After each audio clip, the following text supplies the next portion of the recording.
done? Good evening, ladies and gentlemen. Welcome to City of Rockport Council meeting. This is a regular City Council meeting, September 24th. I ask you to stand with us as we do the Pledge of Allegiance, led by Councilman Anderson.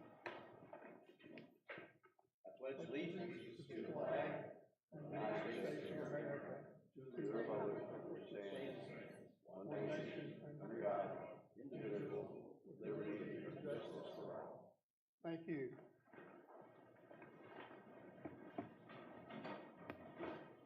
Establish the presence of quorum. We'll have a roll call. Ward 1.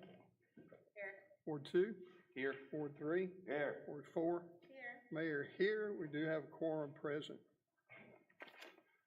First item on the agenda, we've got a presentation to make, kind of, sort of, but the presentee cannot take it home with him today because it hadn't been uniformly signed. I have a proclamation I want to read about one of our folks that are visiting here with us today in an official capacity for the last time.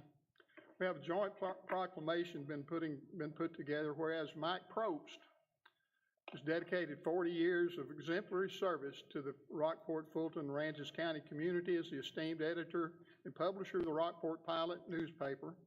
And whereas under his leadership, the Rockport Pilot has become a trusted source of news, information, and community stories, reflecting the heart and spirit of our community and its residents.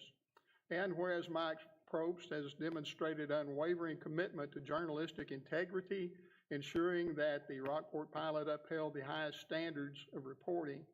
And whereas his visionary guidance and editorial acumen has helped Rockport Pilot navigate the challenges of a rapidly changing media landscape, ensuring its continued relevance and impact in the digital age. And whereas throughout his tenure, Mike Probst has not only chronicled the history and growth of Rockport, Fulton, and Aransas County, but also has been an active and passionate advocate for the community, contributing to its development and well-being in countless ways. And whereas his retirement marks the conclusion of a distinguished career that has left an indelible mark on the field and journalism and the community at large. And I'll scoot over to the other one over here because if I open this up and it falls out, I'll never get it back in.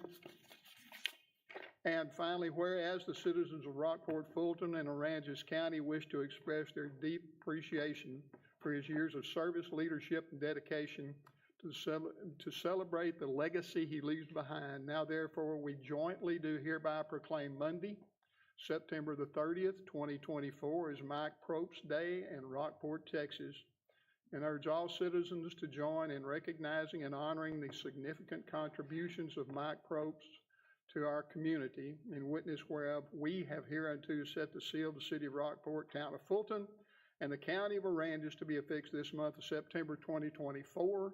And you can't take this home with you yet, but if any of you would like to take a picture of us holding it up there, we can get a picture, and you can get it after it's signed by everybody else. Mike.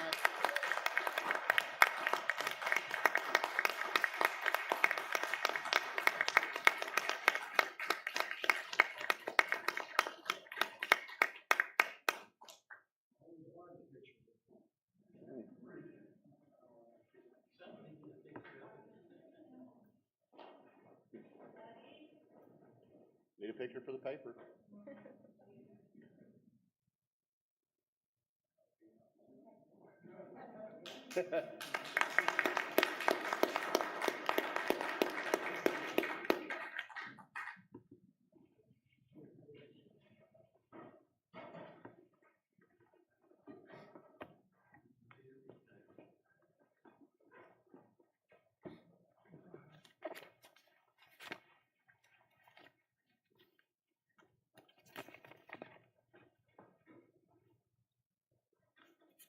All right, next on the agenda is citizens to be heard. I don't have any forms. We didn't get one from anyone. Well, that was easy. All right.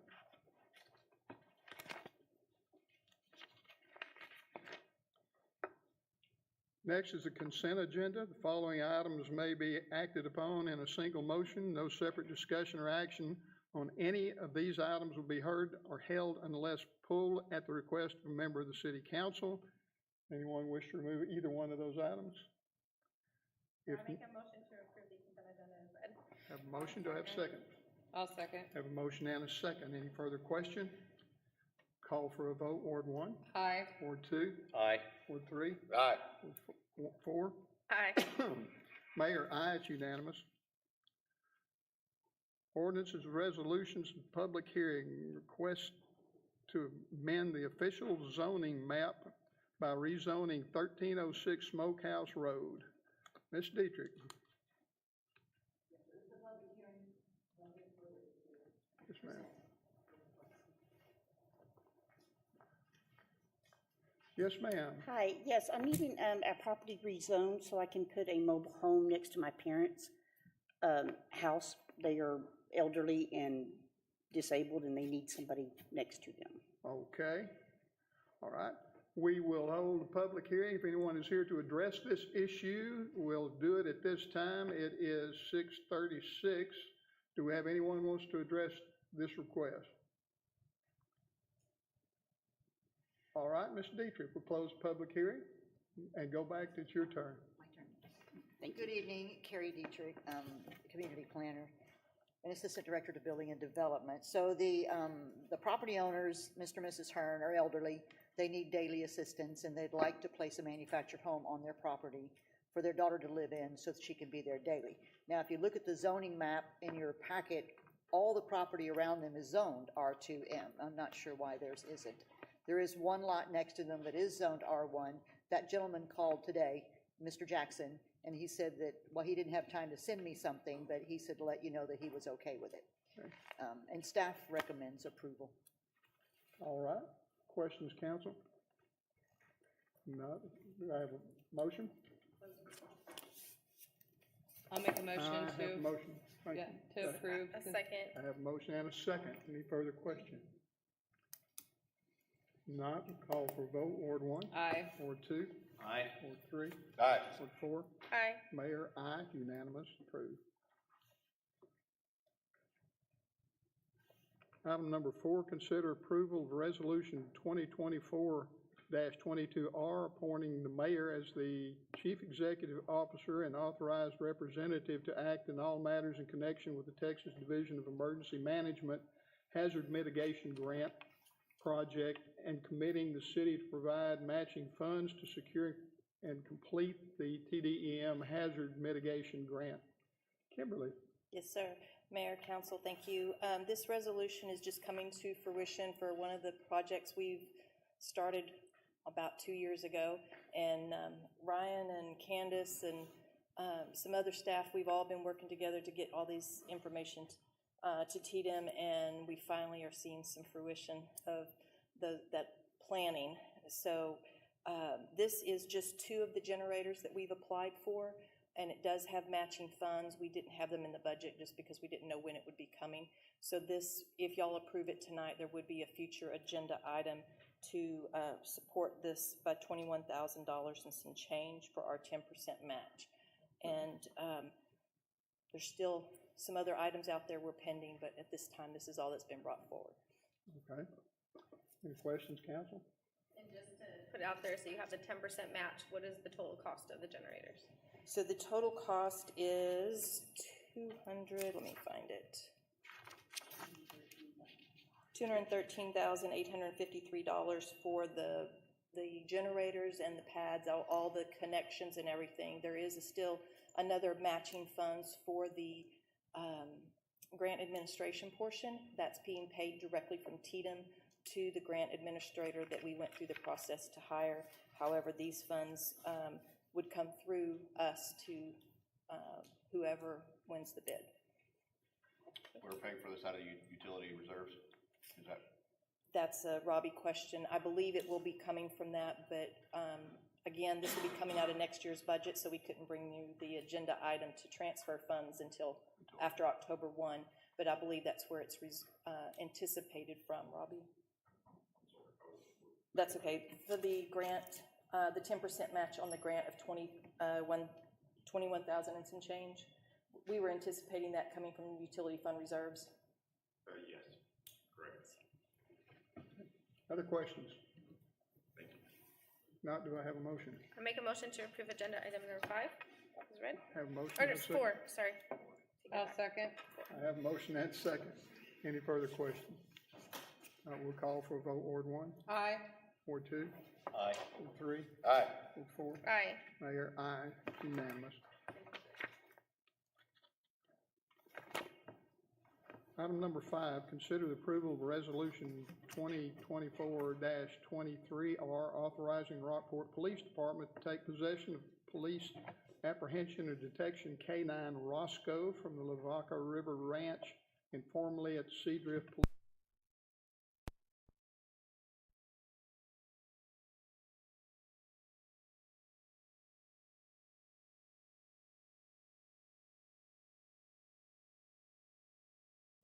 And he said that they had a police canine that they purchased just a couple of years ago. The city of Seadrift spent $15,000 for this dual-purpose canine. Dual-purpose means it's an apprehension dog and a narcotics detection dog. So it's a really good dog. They sent the dog and the handler at the time to training. They spent another $4,000 on that, and then their handler beat feet, left the agency. So since that time, they haven't had anybody be a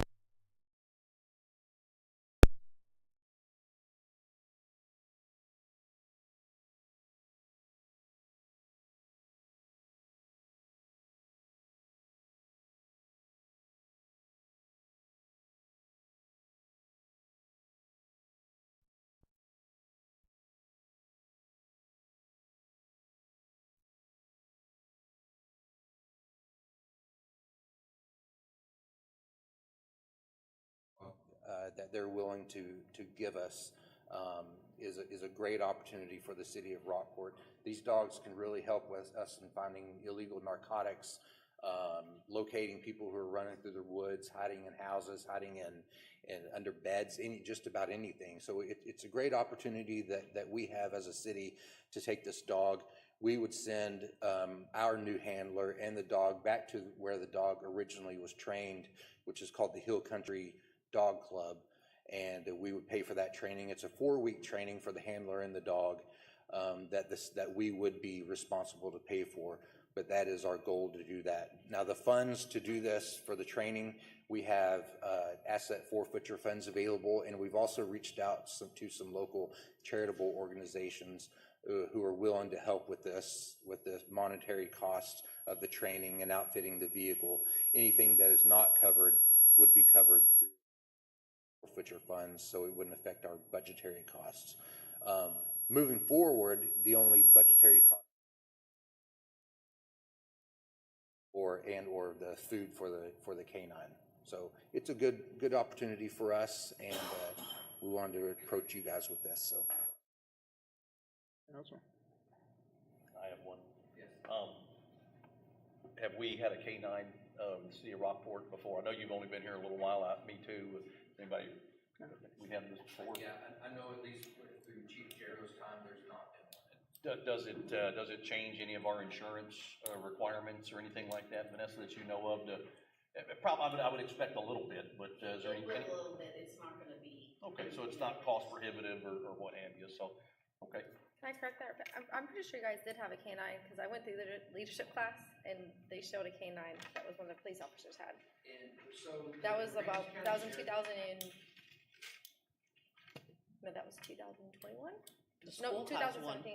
No, that was the police department. They did like a training session with him and So the everything. Aransas County Sheriff's Department It was has Aransas a County. canine.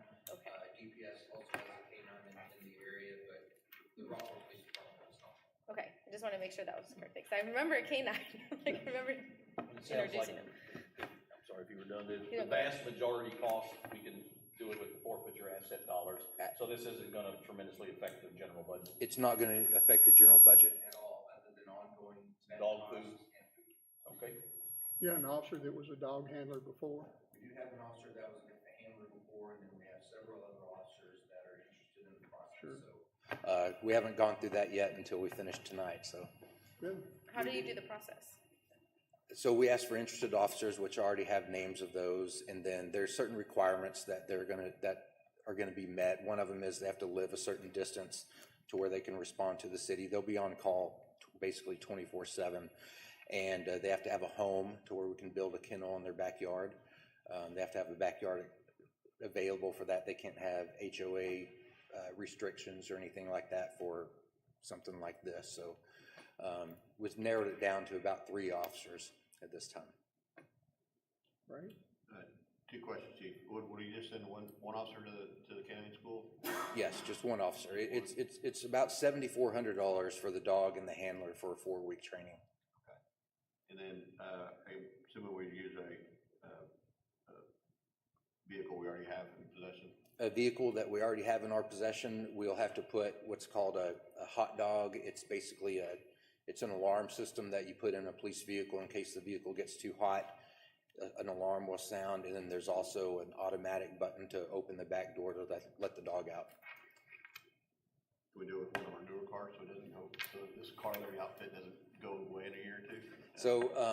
So yeah, we haven't picked the actual vehicle yet, but we do have some grant vehicles that are gonna roll into some fleets, so they're fairly low mileage, and we're probably gonna grab one of those vehicles and outfit that. And also put a cage in the back for the dog. Other questions? I move to approve item 5 as presented. Have a motion and a second. Any further questions? Call for a vote. Ward 1, Aye. Ward 2, Aye. Ward 3, Aye. Ward 4. Aye. Mayor, aye, it's unanimous. Congratulations, Chief. Item number 6, under other action items and updates, item number 6 is going to be postponed until our next regular meeting. Item number 7, consider the approval of amendment number 2 to the standard professional services agreement with Broadus and Associates regarding the project oversight of new city hall facility for an amount not to exceed $17,000. Ms. Henry. Yes, sir, Mayor and Council, thank you. This is basically the second time we're bringing something to you from Broadus, and it is amending them, trying to extend this through the length of our project. From the attached documentation, you can see that we are slowly spending their funds down, and this is just to continue extending this through the project and hopefully get us to the finish line. It's not their fault that the project is continuing, the time is continuing. And I mean, I understand their ask that to cover their costs for their personnel. I mean, that's just business. Yes, sir. You know, I think the original was September of last year we were looking at. Originally, it was September of October of 23, and now we're already into the end of September of 24, and we still have a little bit more to go. And it looked like there was still a little bit of room in the budget for. We do have sufficient funds in the 24-25 budget to cover this without doing an amendment at this time. Okay. Other questions? Make a motion to approve agenda item number 7. Have a motion, is there a second? Have a motion and a second. Further question? Not, we'll call for a vote. Ward 1, Aye. Ward 2, Aye. Ward 3, Aye. Ward 4. Aye. Mayor, aye, it's unanimous. Consider approval of change order for the GLO CDBG-DR 20-0659090-C252, City of Rockport Drainage Improvement. I'm here. You don't look like Mr. Donahoe. You got Yeah, I got a little younger. He wasn't here tonight, so I'm gonna go ahead and present, Okay. what's up? So this is Mayor Council, this is a change order for the GLO drainage project. As we were working out there with Guerra Underground, we discovered a section that was not installed. It was never built, so we needed to dig just to find out what was there. So we've been working with Guerra and our engineer, and they have given us a bid of $39,336 to install 72 linear feet of 30-inch drainage pipe, a 4x4 junction box, a 4x1 riser, and then to complete the asphalt to finish up the job. It's right in the middle of the, of the run of the drainage system, so it's kind of a must-do to make this thing work. That's kind of where we're at right now. If you have any questions, Okay. concerns. Do you have the plans up, or do you have the plans in your memory? So that's at Magnolia Market. Where was the water coming from up Hackberry and James and stuff that was hitting Market? Where was it going, if it wasn't tied into this part yet? So it continues down and jumps over to the other side of the street, right at Church Street, and comes over. So we still have that outfall going, but this was the whole reason for this project was to split the basin. Yes, sir. And send water, intercept it and send it down Hackberry, which is another part of Ann Street. So it was just kind of to relieve that basin. Okay. So we split it, is what we did. Does this one tie into the outfall at Water, or is this goes? This is the middle section to the outfall to Water Street. That's already installed. Yep. When we went through the tender agreement to the new contractor, we didn't get any as-built from the previous contractor. So we're finding these little sections that are paved over and weren't completed is kind of where we're sitting at today. So it's really just the cost of the material. The work is pretty straightforward for Guerra Underground. Make a motion to approve agenda item 8 as presented. I have a motion, do I have a second? Second. I have a motion and a second. Any further questions? We'll call for a vote. Ward 1. Aye. Ward 2. Aye. Ward 3. Aye. Ward 4. Aye. Mayor, aye. It is unanimous. Thank you, Ryan. Item number 9, consider approval of the Heritage District Certificate of Appropriateness application submitted for 99 North Austin Street to install an electric marquee sign, Rockport Little Theater. Ms. Dietrich. Good evening. We've received a Heritage District application for the marquee sign at the Little Theater. And the reason it's coming to you is because it's not 100% in conformance with the Heritage District Code. Marquee signs shall be attached to the building or located above or below a canopy only. Well, they want to put a monument sign, and staff sees no conflict with that. Electronic signs are allowed in the Heritage District. Can't flash and do fancy things like that. But Mr. Hassinger is here tonight to represent the Little Theater if you have any questions.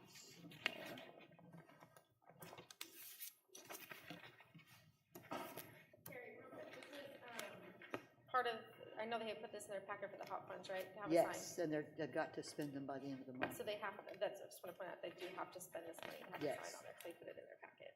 Correct. Just want to make sure I was correct on that. Mr. Hassinger. I'm Warren Hassinger, live 2517 Turkey Neck Circle, Ward 3. Here to answer any questions. I think we gave you the entire packet. If you have any questions. In the packet, the placement, location of the sign is just going in approximately the same place as the existing sign is, right? And, Yes. and Well inside the sidewalk, well inside the property line. There's not a whole lot of leeway. No, sir. So it would have to go in there. In fact, that billboard sign that's there And would need to come down. to conform with the Heritage District, it would have to be on the building, is that, and that would be very difficult to see the front of the Rockport Little Theater from, It sits so far back. yeah, because it sits so far back. And given so- the width of the lot. Yes, sir. Yeah, and it's just Yeah. the Yeah. building itself. Yeah. So, I see no problem with it. Questions?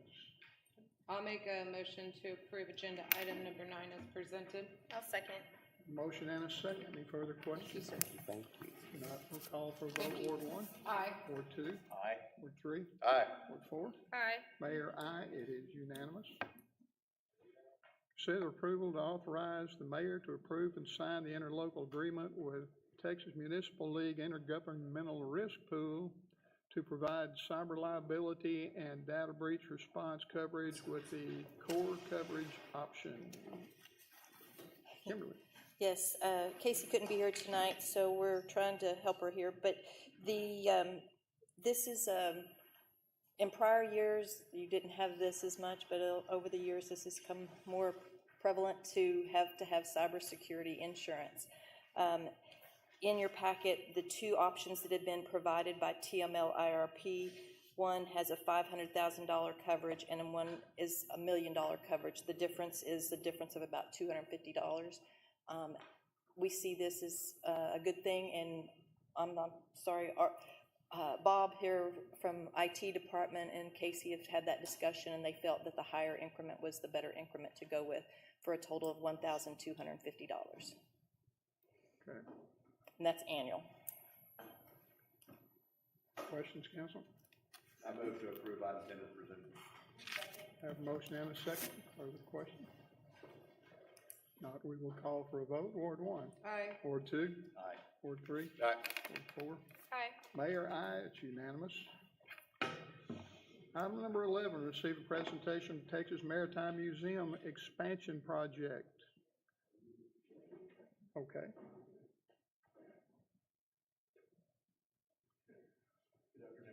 Good afternoon.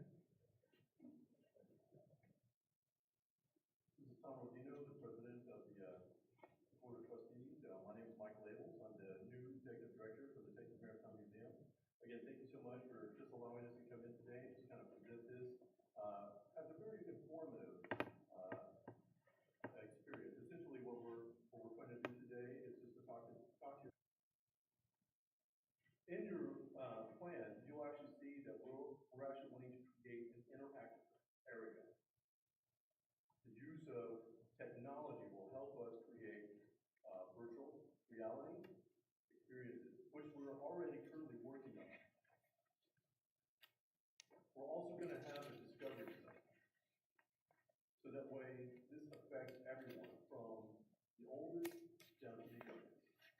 We're wanting that experience. We're wanting people to come back to this. We're also wanting to have 2 additional classrooms, so that way it'll fit 40 to 50 students each. With a retractable wall between the 2 classrooms, that way we can pull it back and have 1 major classroom if necessary. We're also looking at having an auditorium that will sit 200 people plus. As some of you probably already know, that we had a book signing this last month.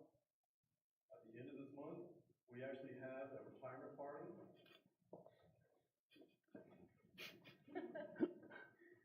We had lecture series. In fact, we just had one just this last Saturday with the Texas Navy Day. Oh yeah, thank you. But the fact is that there's so many opportunities for the use of. With the use of the auditorium. So many things. In fact, in our winter season, we have lecture series and standing room only, which this will just come in handy. We have the Maritime Ball coming up in December. That will be perfect for that. We have the Patreon party, which could be used. The list is endless. But the fact is that this is not just a 1-floor building. This is actually, okay.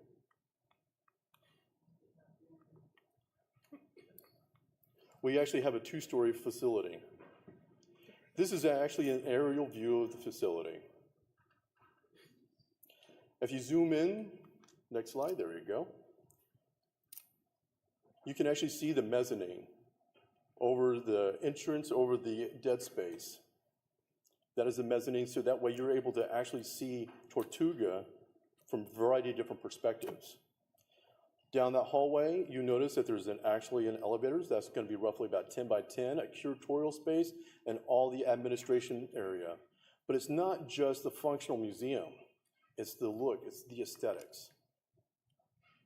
The fact is that what we're trying to do is create an environment that people see and they're essentially drawn to. You'll notice a couple of interesting features that we have. One of them is the peak, with several windows up on top, which will allow the natural lighting to come in. That will illuminate our exhibits. The thing is that with museums and lighting, you have to make sure that it's properly set so that way the natural lighting doesn't affect artifacts. In the screen over on the far left side of the facility, you'll notice that it's kind of white out. That's actually a niche. So that way people can actually, our guests can go sit down inside and enjoy the beach view. The other one is that you can notice at the very front, as the entrance, people can actually peer inside. So that way they can get a glance before they actually walk inside. We want them to be excited even before they actually step into the museum. But the courtyard's just as beautiful. You'll notice that we actually developed another niche. That way somebody could sit down, enjoy the view of the harbor. The use of slat windows will allow the directed lighting, so that way we provide natural lighting into the museum, but only as long as it doesn't affect the artifacts. The fact is that the plan itself is actually going to be broken down into three elements, three major elements. The first phase, which is essentially the whole of the museum, the exhibit area, as well as the Discovery Center, and the floor, the second floor. The second phase being the education rooms, and the third being the auditorium. The overall size of this facility is 25,740 square foot overall. Phase 1 alone is 19,900. Phase 2 is just a hair over 2,000 square foot, and phase 3 being just a shy of 4,000. If you can read that, everybody wonders about this, how much it will cost. Well, it's just a hair shy of $13.8 million.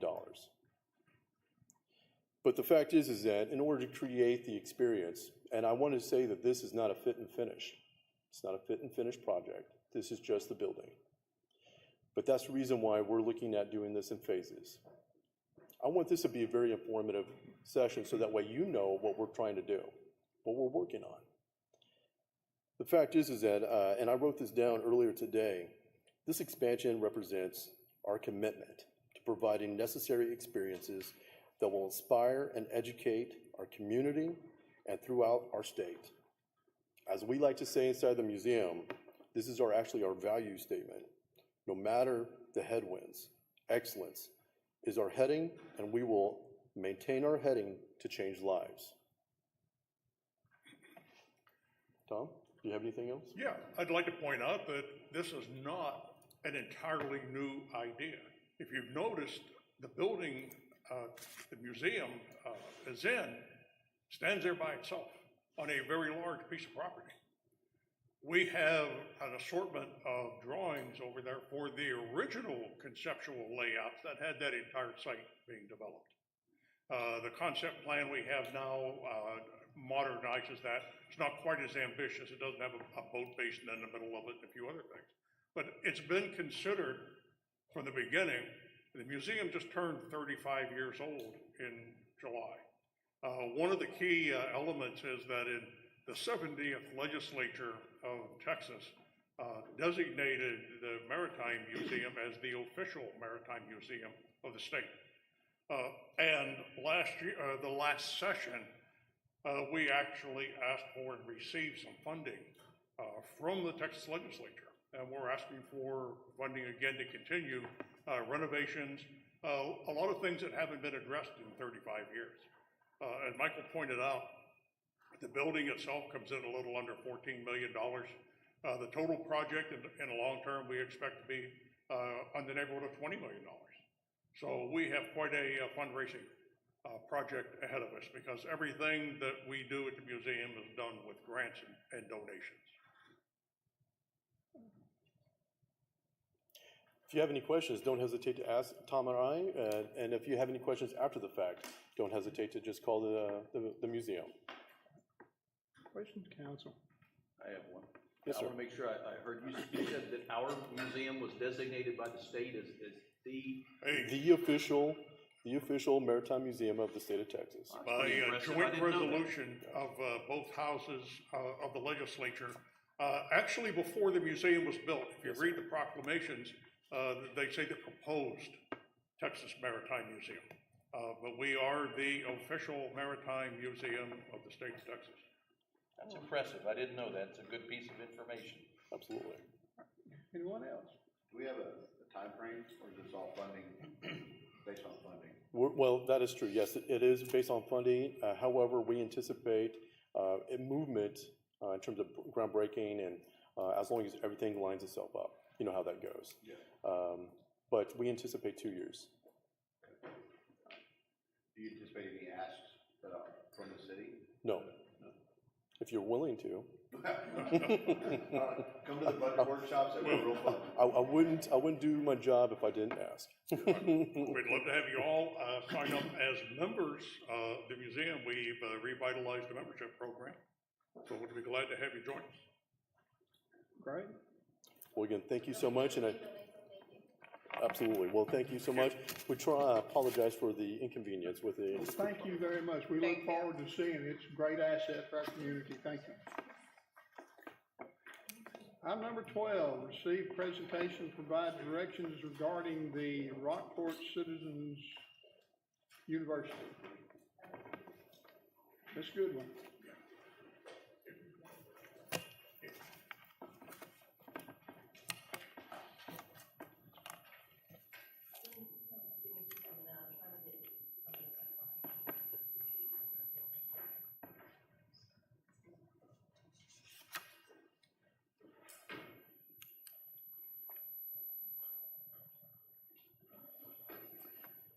I'll start.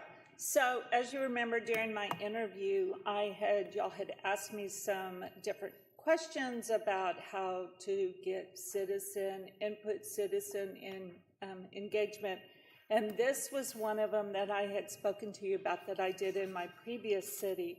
And so I had talked to y'all during the budget process that I would like to bring it forward for Rockport. And it helps with building a stronger connection through civic engagement. I'll send y'all this presentation, but it's a new way to provide engagement. It's a unique opportunity for residents to learn how cities operate, or our city operates. They'll be able to gain behind the scenes of how processes work, how budgets work, and how the city functions. That's the wrong one. Oh. And it develops a deeper understanding for local governments. And why it matters, it helps with the strength of relationship between city officials and the residents. It empowers citizens to understand and positive contributes with decision making. It provides a platform for citizens to input city priorities. And how a city budget works. It will also give you insight on public safety operations, and as well as like public works and some of the other departments. I'm here. It gives behind the scenes of city departments and their daily operations. Let's see, the program scheduling. So it would be once a month for 10 months. Every department would have a different month. It would be, I think I put it the third Thursday of the month, and it would start, I think I said 6:30. And then, so what that would be, it would be about an hour, hour and a half. And in your packet, you saw a breakdown of every single meeting and who's going to present. We still have to make a few corrections within that program because things are changing here at City Hall. Recording in progress. And it includes field trips, hands-on activities. Each session will be hosted by a different city department. And why I'm locked.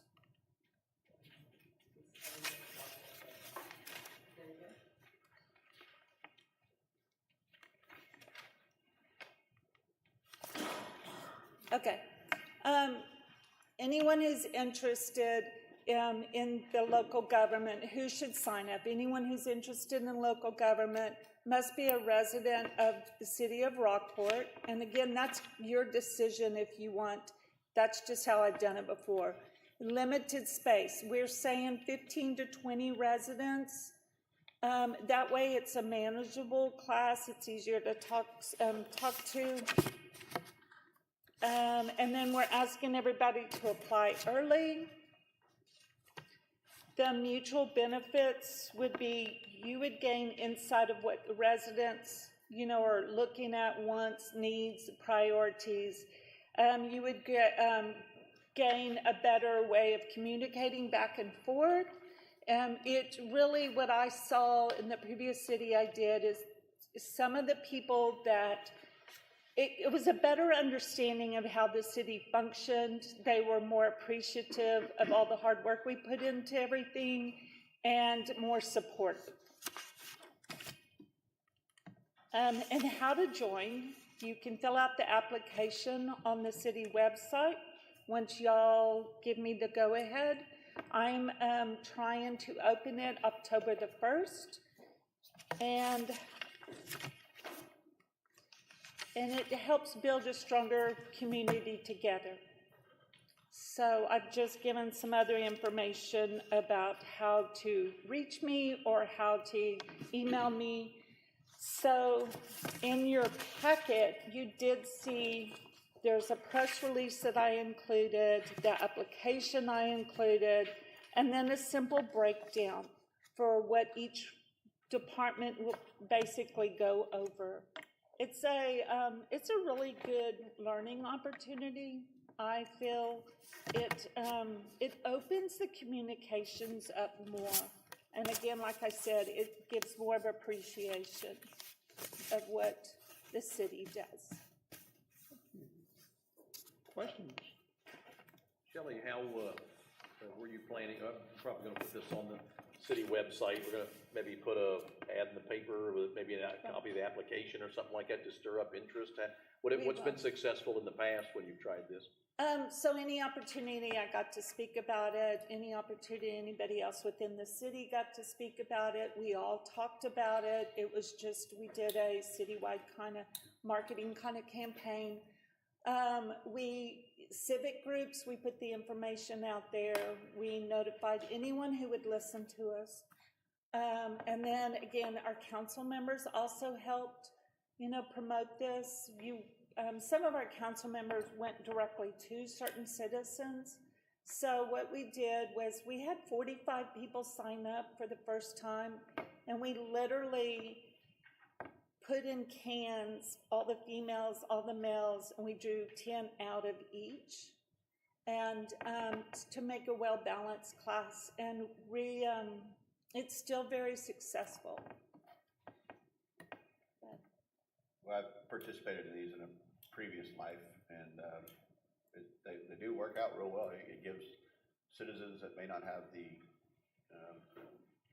all the knowledge of how the city operates. Right. It gives them the realistic breakdown on starting at the budgets and the whole thing, seeing how each department works and what the streets guys do, what the cops do, how parks works. How at the end how everybody works together, and I think it's a great opportunity for the community to learn actually how the city functions. On a selfish note, it did help that some of the residents who called me for everything then found out really who did it, so they called that department instead. So that was a nice part. Two questions. Funding, did we put that in the budget for this? You did. Okay. You give $5,000 towards it, but at this time it wouldn't be, we aren't going to feed them. There wouldn't really be anything more than snacks or drinks. Well, then I'm out. Well, you can still, well, I hope you know. But what you can do is each council member decide to come and attend some of these meetings. If I have a quorum, I'll need to post a notice of quorum. But it is good for the citizens who sign up to also meet y'all. The very first class starts off with the city manager and city council. The one thing that we also tried to do, and it's not, it doesn't work out on all the sessions, you know, if you have an outdoor session or something like that, was also to try to do some of the social media and recording of it and YouTubing it, I guess YouTube, so that you can just add that to the website and say, hey, this is. No. The people, the participants are there, but then maybe those that are unable or. Right, what I did before was I invited them through team. One lady was in France and she watched, so she attended. So that, I gave that opportunity just to those if they were not able to attend and they really wanted to. I know it's probably not easy to do the whole thing, because I mean, I know when they came to the fire station, they were, you know, all over the fire truck and were doing demonstrations, and they went over to the PD, some of those things that you just couldn't really video. So what I'd like to do is kind of do short clips of each one, very short, and we use it next year as the promoting for the next class. Yeah, I like the idea of participation, direct. I mean, just like with the leadership class, the whole idea behind that and the reason it works so well and the camaraderie that's built with the people that attend is because it is in person, it's interactive. And I think that is important to maintain that integrity with this education program.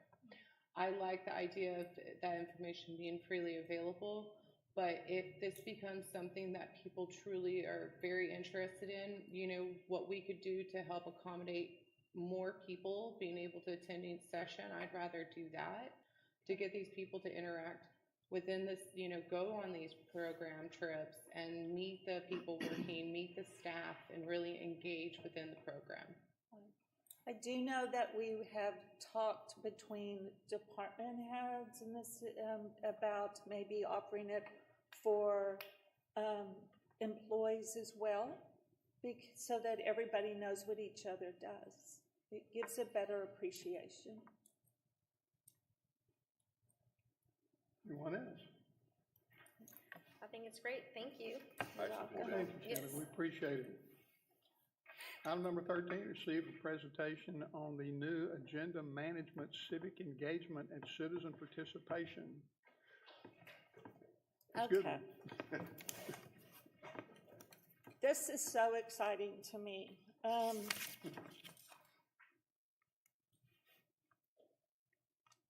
locked.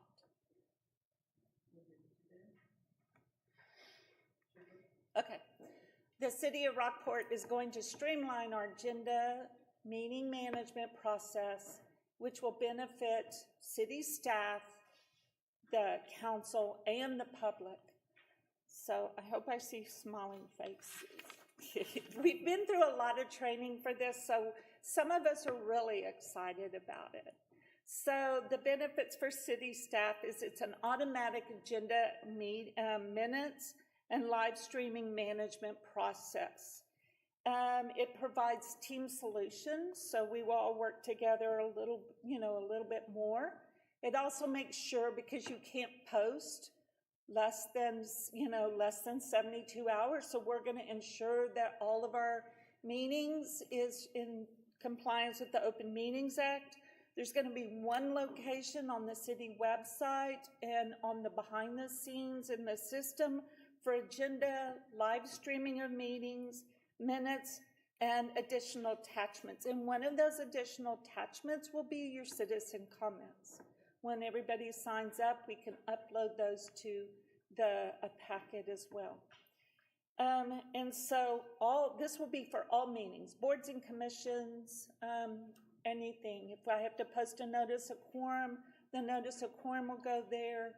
So it'll look a lot different on our website, and I'll show you that. It is more efficient and cost savings. And I think the other day I figured out just my time just to put together city council meetings. We're going to save money just on my time. That does not include Vanessa's time or anyone else within the city that works in it, or boards and commissions. So we've already paid for it. by the time it's going, that I'm gonna save on me. So the board view for members and council members, there's a board view just for y'all and department heads as well, and there will be no more Dropbox. So it's gonna be much easier and simpler.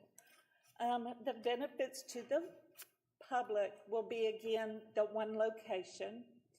The searching for documents, searching for past meetings, those kind of information will be so much easier for the public. All the meetings will be in one location. It's more cost effective. Watching past meetings on the video on demand, as well as closed captioning. And it's going to assist with the education and, again, transparency. And so what it's going to look like. So you're going to get on the website, and I'm using my old city, and I asked for permission, and they said okay. So you get on the website, you click on the red flip-flop, which is the agenda and minutes, and so it's going to take you to a page that looks like this, and it'll just list all of the meetings, regardless of what kind of meeting it is. So then what happens, you will be able to use several different ways to find what you're looking for. You can go at the top by the category and click in City Council only or Planning and Zoning, whatever it is you want. Or you can type it in the search bar. Or on the left side, you can use the meeting and the dates. Or you can just scroll down where the green blocks are. It's very, very user-friendly. Now, how to find the meeting items. So some of these are hidden, but you'll see the very first one that has a little camera, that's going to be your video. So if you are going after the meeting, you can click on the video. It'll bring up the agenda along with the meeting. If you do not want to watch the whole meeting again and you just want say item number 12, you click on item number 12 and it's going to take you straight there.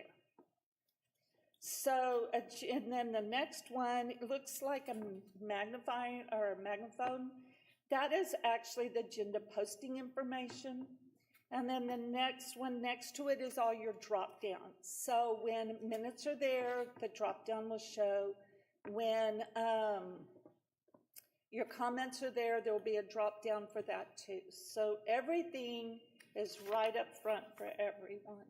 So my recommendation to the public and to anyone else is they might have signed up for Notify Me. They're going to try to transfer those over.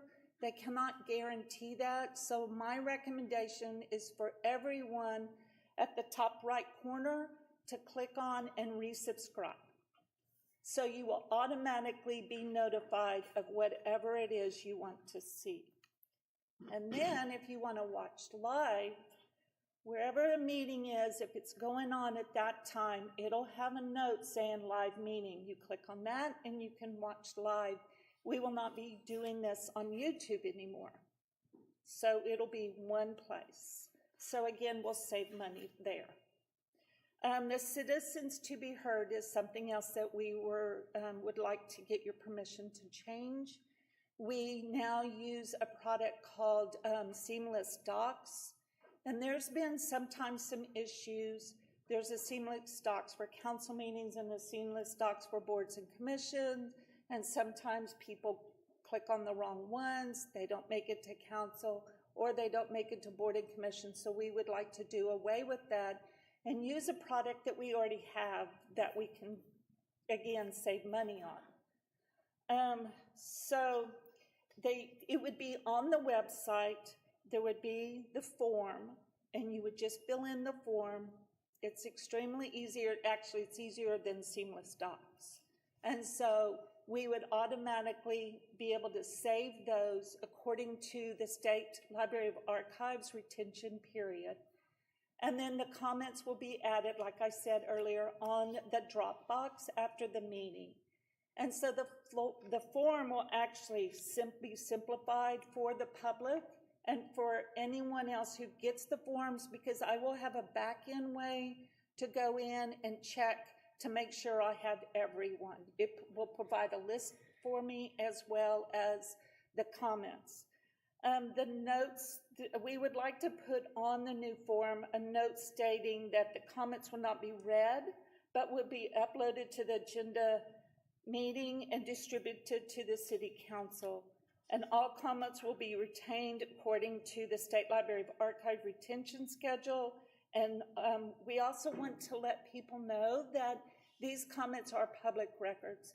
A lot of times you will get those and you see I redact an email address. Private emails are not public. However, they are on things that, like, for instance, your citizen comment form. But a lot of people don't know that, and I don't like to release that until I let them know. So with that statement, we would be letting them know.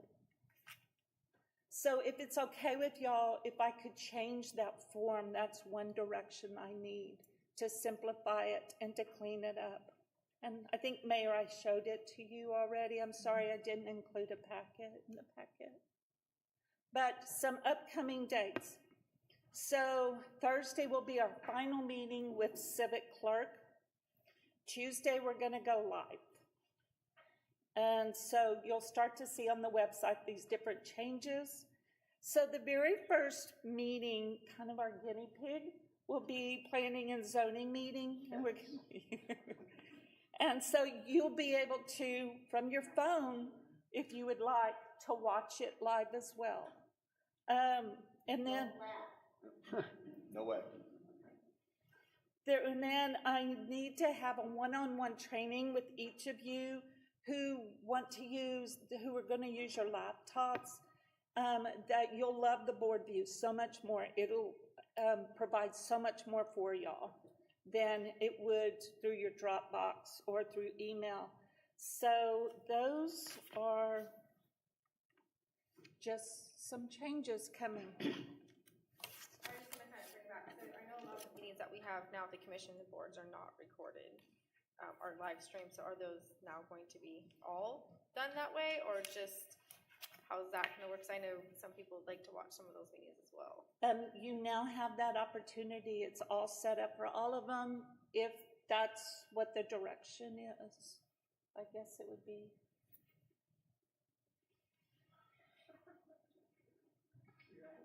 I mean, I mean, I feel like, I think they should, I mean, that's how it should be set up. If people have an interest and I mean, most of our boards, they don't meet maybe every couple months, so. So all the boards, I don't think meet here. Well, the board, yeah, okay. But I think all the ones that do meet here, we will handle that. Yes, the ones that meet here. I So think that's it's very important to know. easy. Yeah, it's very easy to do. You just set it up to start. If it doesn't start, we'll show them a button to push so it does start. And then you can go back and timestamp it even after the meeting. So it's not like Bob would have to be here. Okay. And hopefully this maybe get easier for us in our new building. The IT issues for Bob. Yes. Anyone else? I think it's great. Right. Thank you, Shelley. Thank you, Appreciate your Shelley. hard work on it. Yeah, it's a lot of work, man. It was a team effort. I'm with just all glad of P and us. Z gets it first, so we can, I also from their want, mistakes. It just goes dark. one more thing I think I skipped over is right now you have the QR code on the agendas. That will go away. And then the simple click, it's going to be much easier and more transparent. Thank you. Appreciate it. Next item on the agenda is city manager report. I won't take a lot of y'all's time, you'll get this and flip through it at your own leisure. There's a couple of things I would like to point out. There we go. We do have our new developments that are coming in listed here. Those, of course, will be updated once a month. You can look at those, and if you have any questions, certainly reach out to Carrie or myself, and we'll be able to help you with that. There is a considerable amount of data in graph form.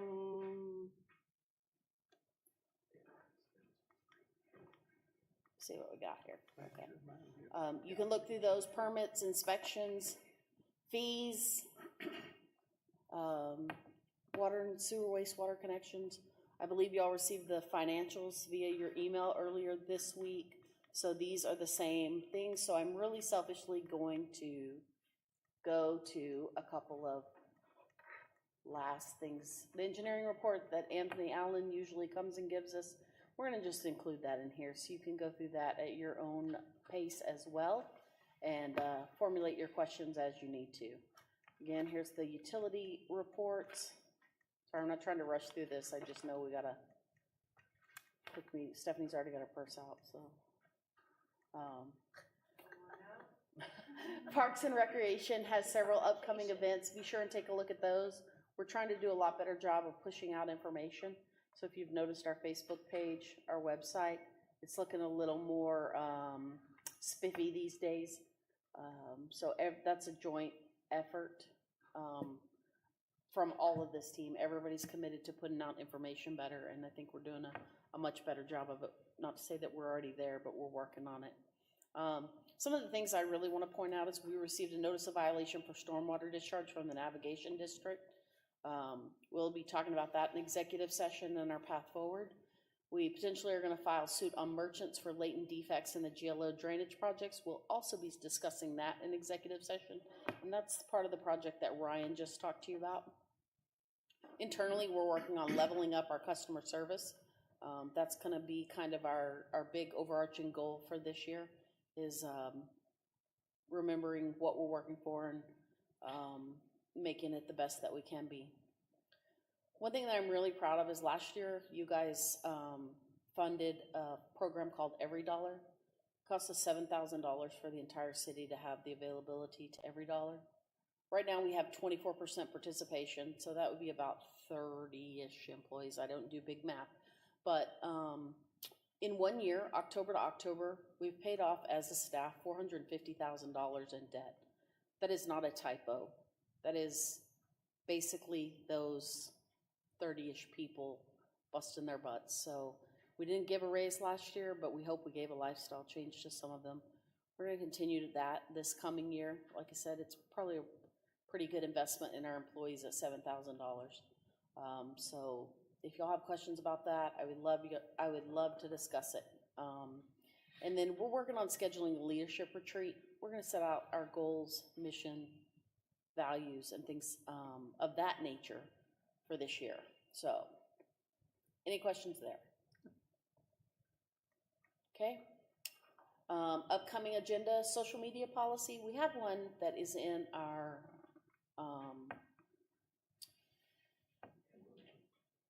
employee handbook for employees' personal use of their social media. We don't have a social media policy for our own page, for the city's page. So Shelley's helping formulate that. We think it's going to be real important. I made a big boo-boo on the Facebook page, and there was a posting we had that had a wrong decimal point, and so I just pulled it down. Well, Shelley yelled at me really loudly because she's like that and said, "You can't do that, Vanessa." And so we're going to roll out a policy so Vanessa and others don't make that mistake. City's record management plan, wow, we have a lot of stuff to get rid of, shred, and get in order.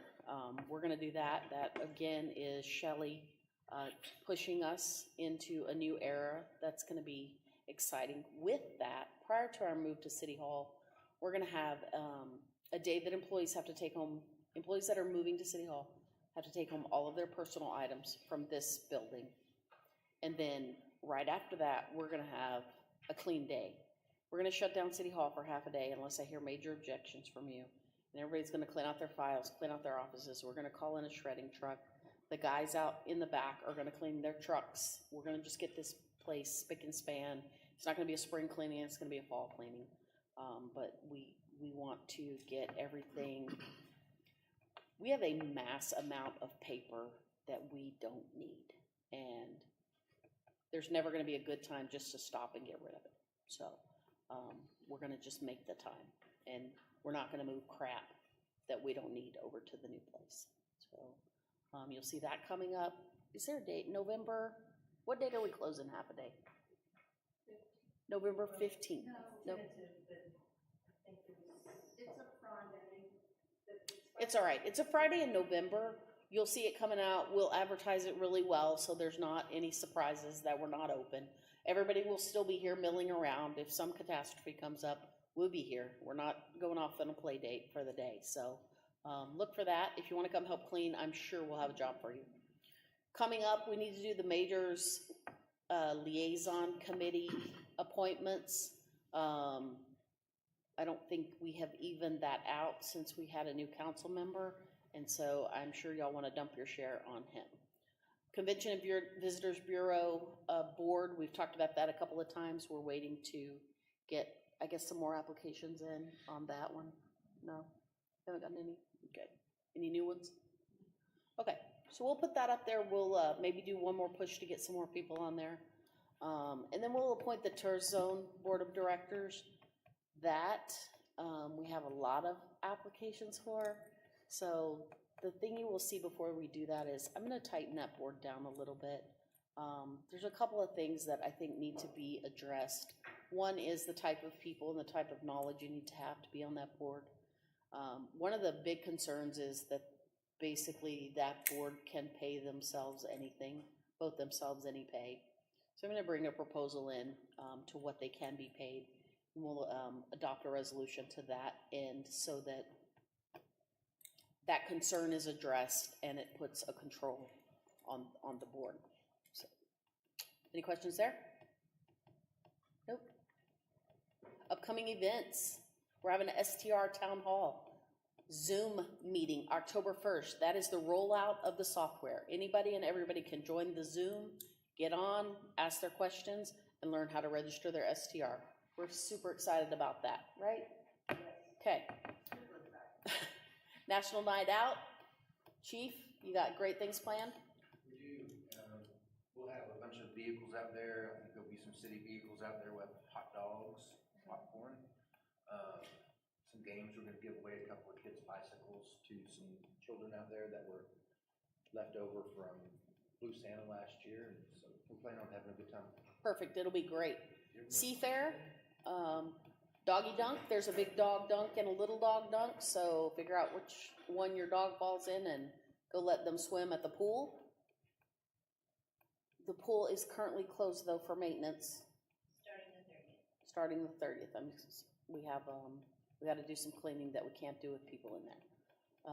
Drive-through tree giveaway October 11th. We get less trees than we had last year because more cities want to play. So if you want a tree, get in line early. Well, not too early, but get in line. And then Fall Festival. You want to tell us something about that, Brittany?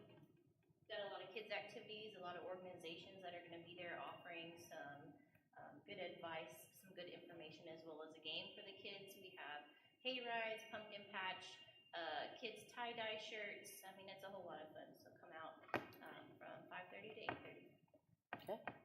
Any questions on upcoming events? All right, I'll let you go.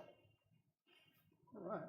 I managed to skip item number 13.1 because I never had a 13.1 before that I recall. Discussion on chapter 6.50 of the City of Rockport Code of Ordinances and provide directions to the staff. Mr. Brundrett. Mayor, thank you, sir. A citizen business owner came to me and it's having issues with code enforcement. This is nothing to do with code enforcement at all. It's not a complaint against them. They're following our code of ordinances.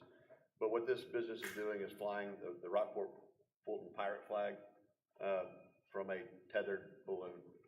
So that's his flagpole. It's got a balloon with string, and that's the flag. And he's flying it on game days, home game for the high school. And he is going to be cited in the future, I assume, if he continues to do that, because it's in our code of ordinances. And I just wanted to, when I went back and looked at our code of ordinances, I was like, is this really something that we should concern ourselves with, that we're flying a flag from a tethered balloon And it's an ordinance from 94, from back in 1994. So I don't really know what we were doing in 94, that was an issue.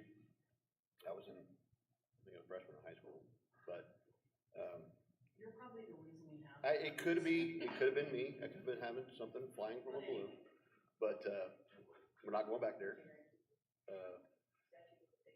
Statute of limitations, but thank you.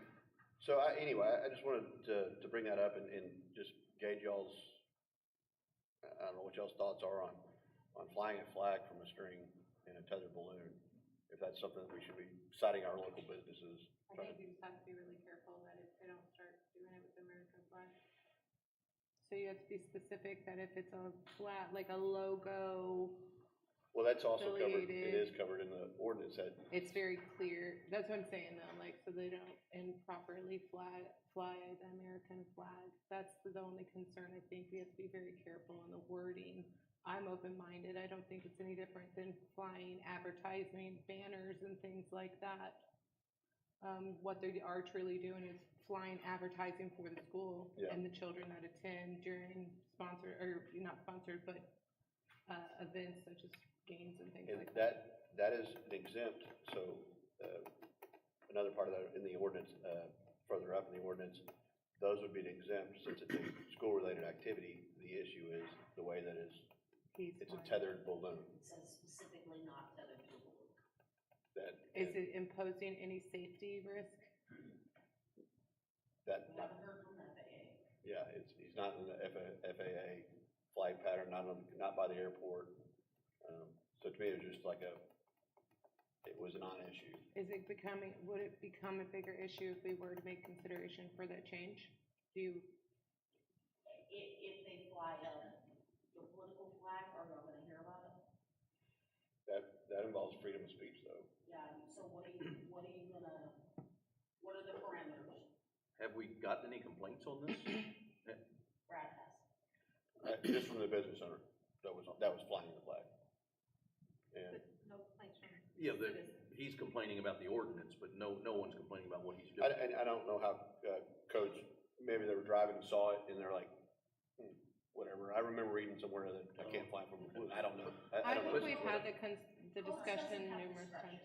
Yes, I mean, and again, this is nothing against codes or code enforcement or PD or anything. You know, they've got this list of codes that our code of ordinances, and it is a violation. All right, so code enforcement noticed it is outside of the ordinance, but we have not received any complaints We have not received complaints about the flying. of that flag. I think one of the concerns was the height that it was flying, that if something happened to the balloon, it would fall across the height. But I think she was Over power lines was the concern with that was more of a safety issue, yeah. I think that in the past, and I was around in 1994. I vaguely remember this. I was the police chief and didn't care a whole lot. But when we have gone through sign ordinances and those things before, the question has come up whether it's a problem with one person has a balloon up with a flag on it is kind of irrelevant. If everybody on the street put one up there, it's a problem.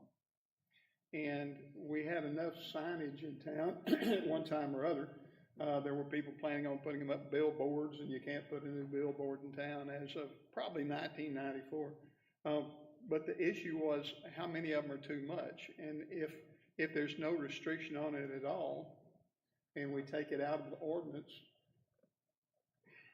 do you want everybody up and down the street to have a balloon up there with some sort of flag flying from it? And the discussion at the time, I don't remember it talking about things with balloons, but in signs in general and where you can put them and so forth. The issue was if one can do it and everybody does, is it a problem? And yes, it could be a problem. So that's where it came from. And again, I don't remember that one specifically, but I do remember countless times we had sign ordinance questions. And that's what it was about. If one person can do it, then everybody up and down the street do it. You know, can you do one for your university? You know, I would like to have a great big University of Texas flag flying out front of my house from something out there because they're doing right well this year. I'd like to point that out to those of you. And when is it not okay anymore? How many people have to do it before it's a problem? And Well, the chief makes a That's great where it comes point that this one is obviously being carried, a safety concern, and then we're putting code enforcement in a position to make, safety calls if we say yours can and yours can't. And I don't necessarily think that's a great position to put them in. So I'd want something more,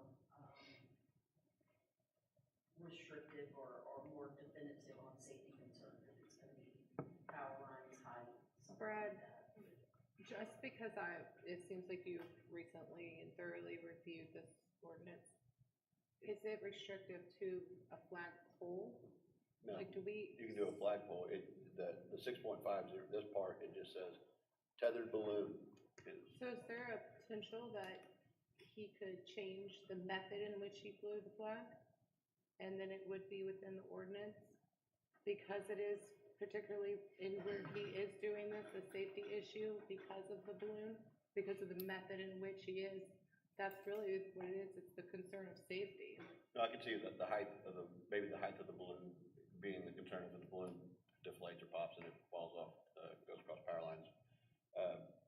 In that section, it says inflatable signs and tethered balloons. So we're in violation anytime you see one of those inflatable signs, that's in our ordinance, that we can't have those, and we see those.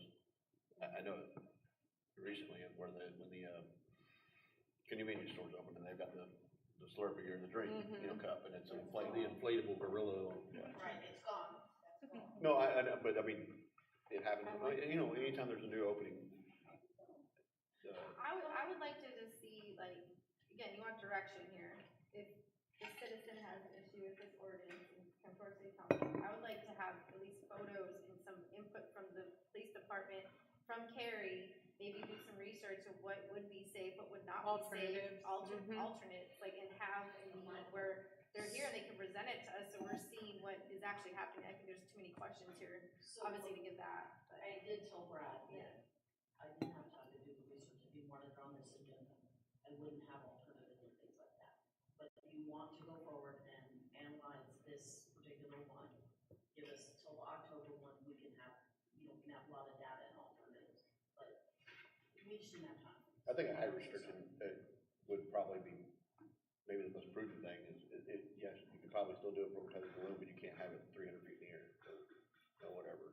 How high up is this thing? I have no idea. Is it pretty high, or is it 20 feet off the ground? I don't know. That's what I'm saying, we don't really have the information, so if we It was can pick about- that, then maybe we can make more. It was about 50 feet up. Okay, so yeah, this and is. The concerns were it's over power lines, but if the wind was blowing to the south, then it would be across Market Street. So there's some concerns. And with the ordinance in place, the codes department informed him, and then I believe they sent him a letter after that. Well, can we just, let's do the research, let's have the citizen here who has the reason they even come in front of us, let's have the conversation, have alternates, we can go over it. If it's something that's not gonna work for us, it doesn't work for us, but I think we definitely need more information, and I think we need photos, we need how high, what's gonna be safe, what's not gonna be safe. I just think there's too much out there in the air right now for even to move forward without any of that kind of information. So that's, I would like to move direction and stuff. I would support that, yeah. You'll see it on the October. And I would encourage your code enforcement people to go ahead with what they're doing. If they see what they believe to be a violation, they can issue a warning or a citation or whatever they need to do. Because again, we don't need to try to tell them, you go interpret the thing and figure out what to enforce and what not to enforce. If it's violation and it doesn't need to be, we need to do something about that. But they don't need to be worried about that. Just so you know, I recommended they get an officer and issue a citation and not go through the letter paperwork, but they went with the letter instead, so, which is fine. I mean, that's the route we're gonna take. Is that, I guess that's a class C, is it just a? Class C, ordinance violation. Ordinance. So a municipal court violation. And the business owner brought the balloon down initially, and then he said, no, I'm not gonna follow that, and he put it back up, so. So I think we need compliance in the meantime. And that's what we want, voluntary compliance is always, and then we can discuss this That's a group effort. Thank you. Thank you. Anything else? From a crane at the school, so you're right, it's just the method. It's not the message, it's the method. All right, anything else on that subject? We are going to go into executive session. Item number 15, seek the advice of attorney about pending or contemplated litigation or settlement offer, a matter in which the duty of the attorney to the governmental body under the Texas Disciplinary Rules of Professional Conduct, State Bar. The Texas clearly conflicts with this city council. And these are City Hall construction, Concho Street construction, general land office drainage projects, Ranges County Navigation District notice of violation. It is 7:54 and we're in executive session.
Very nice. This is the recording stuff on. It is 8:46, and we are back in regular session. So I just make the motion? Okay. I just make a motion for the mayor to execute a resolution of the city council of the city of Rockport, Texas, authorizing filing suit against Merchants Bonding Company for damages caused by Burnside Services Incorporated and authorizing its city attorney to represent the city of Rockport, Texas in the lawsuit. I have a motion, do I have a second? Second. I have a motion and a second, any questions? We'll call for a vote, Ward 1. Aye. Ward 2. Aye. Ward 3. Aye. Ward 4. Aye. Mayor, aye, it's unanimous. Motion to adjourn. Second. Done. I'm letting y'all have it.